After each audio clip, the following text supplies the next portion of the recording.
ये video specifically उन बच्चों के लिए है जो नीट 2027 और आगे के नीट एग्जाम्स देने वाले हैं, वो बच्चे और उनके पेरेंट्स के लिए वीडियो है। आप इस वीडियो को ध्यान से देखना, इसमें आपके लिए इंपॉर्टेंट चीजें हैं।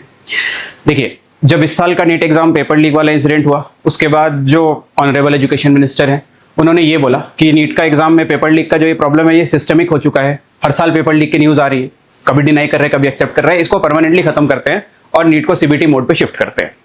अब सीबीटी मोड पे शिफ्ट करने के लिए उनकी प्रायोरिटी ये है कि हमको सीबीटी मोड में ना सिंगल शिफ्ट में एग्जाम कराना है, सिंगल शिफ्ट में पूरे देश में एग्जाम कराना है।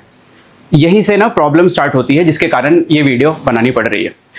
अब एक चीज मैं क्लैरिफाई कर देना चाहता हूँ, ये ना एक डेवलपिंग इंसिडेंट है, अभी इस पे फाइनल डेवलपमेंट नहीं आई है। और ऐसे जब तक फाइनल डेवलपमेंट नहीं आई है तब तक बॉल बाय बॉल कमेंट्री करना मैं अवॉइड करता हूँ।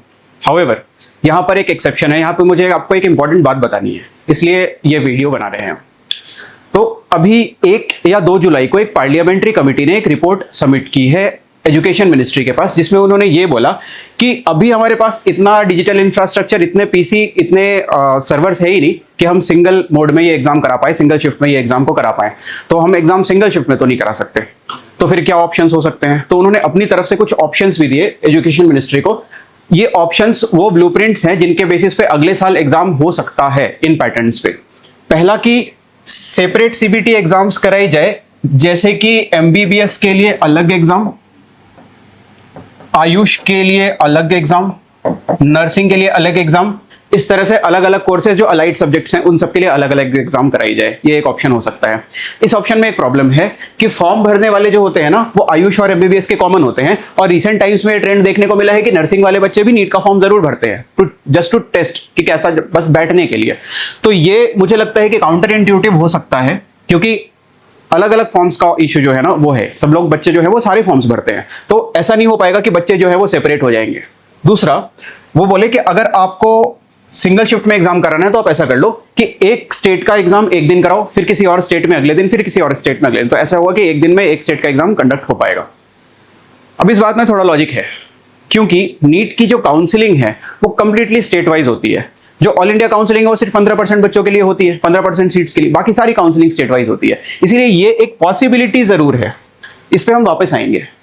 तीसरा ये है कि नीट को शिफ्ट वाइज कराया जाए on the pattern of JEE main. जैसे जेई मेन का एग्जाम होता है वैसे ही नीट का पैटर्न को शिफ्ट वाइज कराया जाए, मतलब मल्टीपल डेज पे एग्जाम होंगे, बार बार उन्हीं पीसीज को, उन्हीं सेंटर्स को यूज किया जाएगा और बच्चे एग्जाम देंगे।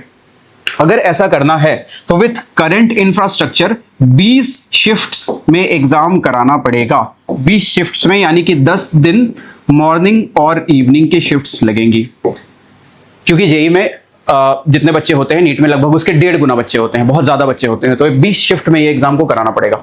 अब इसके अपने लिमिटेशंस हैं जो कि मिनिस्ट्री ने बताए हैं, जो जिस पे हमको मेनली डिस्कस करना है, ठीक है। और चौथा है कि अगर आपको सिंगल शिफ्ट में ही एग्जाम कराना है तो आप फिर पेन और पेपर में अभी कराओ, इंफ्रास्ट्रक्चर डेवलपमेंट को फास्ट ट्रैक करो, और जब इंफ्रास्ट्रक्चर डेवलप हो जाएगा उसके बाद आप अपने सिंगल शिफ्ट में करा लेना।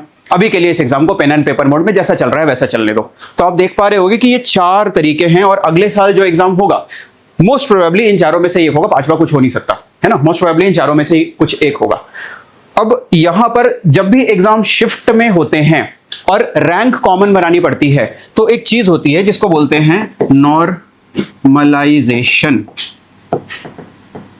नॉर्मलाइजेशन एक ऐसी चीज है जिससे जेई के बच्चे बहुत फेमिलियर हैं, पर नीट के बच्चों के लिए कुछ नया है। नॉर्मलाइजेशन क्या होता है वो मैं आपको समझाता हूं। अगर स्टेट वाइज सिंगल पूरे देश में एक साथ शिफ्ट वाइज एग्जाम होगा तो पूरे देश के बच्चों के लिए नॉर्मलाइजेशन करना पड़ेगा। अगर स्टेट वाइज एग्जाम होगा तो फिर जो 15% एआईआर कोटा वाले जो बच्चे होते हैं, जो एआईआर से एग्जाम देते हैं, उन बच्चों के लिए नॉर्मलाइजेशन करना पड़ेगा, ताकि अलग अलग स्टेट को मिला के एक कॉमन मेरिट लिस्ट निकाली जा सके। अब ये नॉर्मलाइजेशन कैसे होता है आप इसको एक बार समझ लो। जैसे फॉर एग्जाम्पल 1, 2 और 3 शिफ्ट में 3 एग्जाम हुए, ठीक है। इस एग्जाम का पेपर सबसे डिफिकल्ट था, इस एग्जाम का सबसे इजी था, इस एग्जाम का थोड़ा सा मॉडरेट सा था, ठीक है। अब क्या होगा, इस एग्जाम का जो टॉपर बच्चा होगा उसने आप मान लो कि 50% ही स्कोर करा, 50 मार्क्स स्कोर करे आउट ऑफ 100, क्योंकि पेपर बहुत डिफिकल्ट था। इस वाले ने करे 70 आउट ऑफ 100, इस वाले ने करे 90 आउट ऑफ 100, क्योंकि पेपर की डिफिकल्टी अलग अलग थी। अब कैसे पता चलेगा कि एक कॉमन रैंक जब निकाली जाए, तो किसकी रैंक कहां आएगी, ये कैसे पता लगेगा? तो इसका एक सिंपल सा प्रोसीजर होता है। हर क्वेश्चन, जितने भी क्वेश्चन पूछे गए होंगे, हर क्वेश्चन को एक परसेंटाइल दिया जाता है। हर क्वेश्चन को एक परसेंटाइल दिया जाता है, उसके मार्क्स को परसेंटाइल में कन्वर्ट करा जाता है। उसके बाद इसका जो टॉपर है यानी कि 50, उसकी भी 100 परसेंटाइल मान ली जाती है। इसका जो टॉपर है यानी 70 मार्क्स, उसको भी 100 परसेंटाइल वाला मान लिया जाता है, और इसका जो टॉपर है 90, वो भी 100 परसेंटाइल। अब आप समझना, इसके जो सेकंड पीछे होगा, यानी कि 50 के पीछे मान लो आपकी कोई 48 मार्क्स किसी ने स्कोर किए होंगे, उसकी परसेंटाइल होगी 99.9। इधर 70 के पीछे किसी ने 69 मार्क्स स्कोर किए होंगे, उसकी परसेंटाइल होगी 99.9। ठीक है, इधर 90 से पीछे किसी ने 89.9 स्कोर किया होगा, तो उसकी परसेंटाइल हो जाएगी 99.9। ठीक है, इस तरह से एक एक क्वेश्चन के हिसाब से परसेंटाइल को दिया जाता है। अब इधर जिसने 48 मार्क्स स्कोर किए होंगे, उसका क्वेश्चन हो सकता है थोड़ा टफ हो, तो उसका परसेंटाइल 99.99 हो, और अगर किसी ने 69 स्कोर किए हैं थोड़ा सा इजी, तो उसका परसेंटाइल 99.7 कर दे, परसेंटाइल को थोड़ा घटा दे, क्योंकि स्टार्टिंग में मैंने क्या बोला, हर क्वेश्चन को एक परसेंटाइल मिलता है, कितना डिफिकल्ट है वो उसके हिसाब से। इधर थोड़ा कम है तो इधर 99.6 कर दे। तो आप देखो एक कॉमन परसेंटाइल तैयार हो गई। 99.9 को आगे रैंक पे रखेंगे, 0.7 को पीछे रैंक पे, 0.6 को उसके पीछे रैंक पे। इस तरह से एक कॉमन रैंक लिस्ट तैयार कर ली जाती है। अब आप नोटिस करोगे कि यहां पर ऐसा भी हो सकता है कि कुछ बच्चे जो 99.7 पे यहां पे भी हो, यहां पे भी हो, यहां पे भी हो, उनकी रैंक क्लैश करेगी, उनकी रैंक टाई कर जाएगी।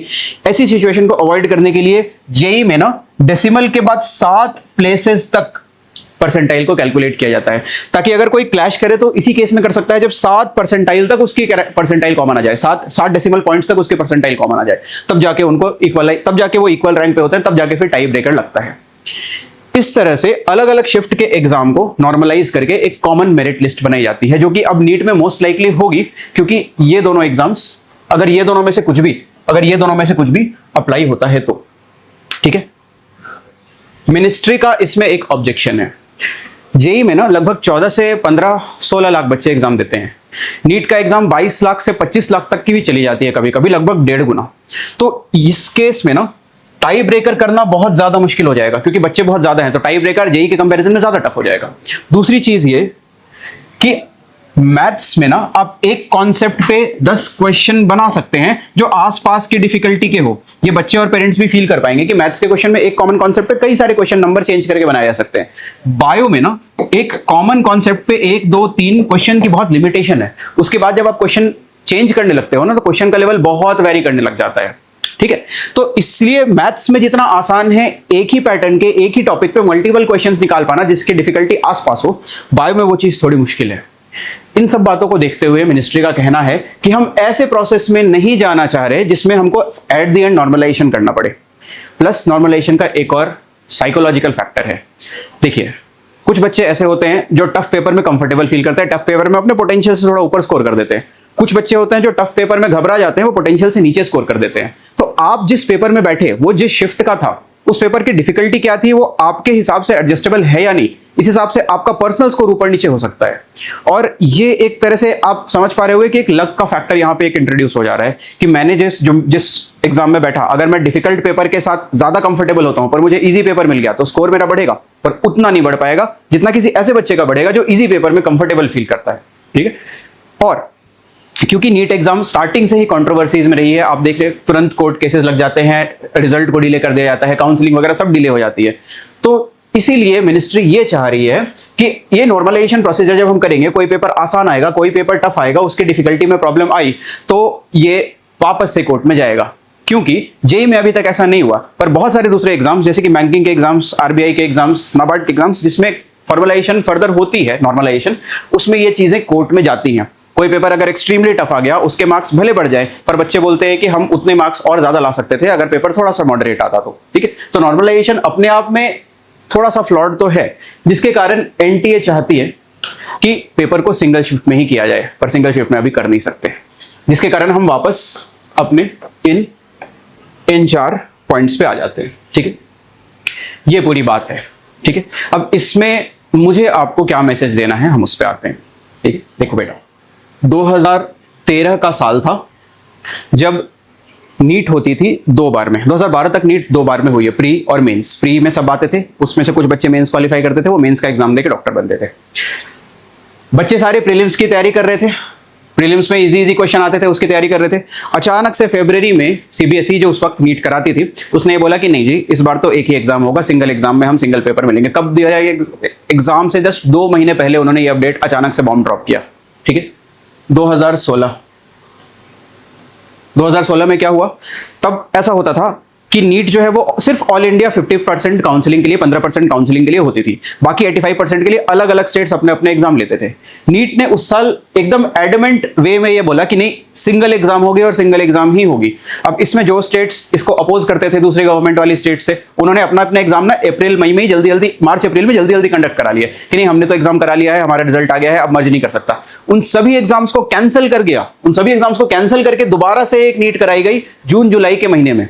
आप देखना नीट के 2 पेपर होते हैं 2016 के, तो जून जुलाई के महीने में दोबारा नीट कराई गई, सारे स्टेट एग्जाम्स को कैंसिल करके जो बच्चे क्लियर कर चुके थे। ठीक है, ये अपडेट कब हुई? एग्जाम के एकदम बीच में, एकदम just at the centre point of the exam. 2017 में आ जाओ। 2017 में जनवरी फरवरी के टाइम पे जब बच्चे कोचिंग ज्वाइन कर चुके थे, प्रिपरेशन के लास्ट फेज में थे, तब क्या ऑर्डर आता है कि जिनके 3 से ज्यादा ड्रॉप है वो एग्जाम दे ही नहीं सकते, वो इनएलिजिबल है। और जो इस साल जो 3 से ज्यादा ड्रॉप है, जो कोचिंग में पढ़ रहे हैं, वो लोग भी इनएलिजिबल है। बहुत ज्यादा लॉबिंग हुई, बहुत ज्यादा बच्चों ने प्रोटेस्ट किया, इंस्टाग्राम पे ट्रेंड्स चलाए, उसके बाद जाके इस डिसीजन को लगभग 1 महीने बाद रिवर्स किया गया। तब तक महीना लगभग फरवरी का आ चुका था। 2024 को हम नहीं भूल सकते। बहुत डिटेल्ड डिस्कशन हुई थी कि नीट जो है वो 2 बार होगी, एक बार दिसंबर में होगी, एक बार मार्च में होगी। प्रॉपर न्यूज़पेपर आर्टिकल्स आए थे, इस पे सीरियस डिस्कशंस हुए थे। पर क्या हुआ? कुछ भी नहीं, कोई डेवलपमेंट नहीं हुई। इस पूरी बात से हम क्या सीखते हैं कि बच्चों, आपका जो एग्जाम है ना, उसमें सिर्फ एक चीज कांस्टेंट है, एक क्वेश्चन रहेगा, 4 ऑप्शन रहेंगे, आपको एक ऑप्शन टिक करना है। वो ऑन पेपर हो, ऑन स्क्रीन हो, डिफिकल्ट हो, इजी हो। अगर आप इन चीजों में ज्यादा घुसोगे ना, तो फिर आप ये न्यूज फॉलो करते रहोगे कि कैसा एग्जाम आएगा, कैसा पेपर आएगा।